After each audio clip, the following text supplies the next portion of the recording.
planted with purpose. This week we are looking at some of the beautiful trees found in the Bible. And today I think is one of the ones we can associate with because we see them all around us. Whether you live on the West Coast or up in Joburg, we know the beautiful acacia tree.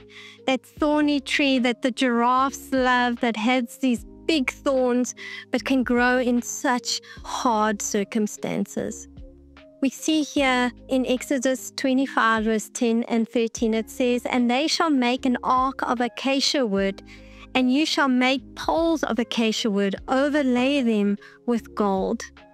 The acacia wood was so special to the Israelites. God instructed them to make the Ark of the Covenant out of them, and then use the same tree to make the poles that they would carry the Ark of the Covenant in.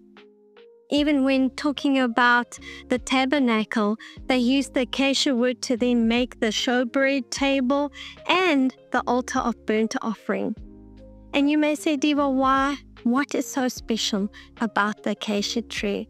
Well, not only is it so dense and extremely strong, but one researcher said this wood is resistant to decay because the tree deposits in the heartwood many waste substances, which are preservatives and render the wood unpalatable to insects, making the wood dense and difficult to be penetrated by water and other decaying agents.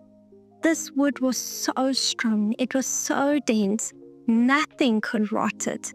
And that's what God wanted. He wanted the Ark of the Covenant to endure. It had to last 400 years before it eventually was rested in the temple with the Israelites. So it was carried around for 400 years. God knew what He was doing when He chose one of the strongest woods. And so that is a picture for us in our lives today. Let us see Jesus as our acacia wood, that He is so faithful. He promised to endure for us. He didn't give up.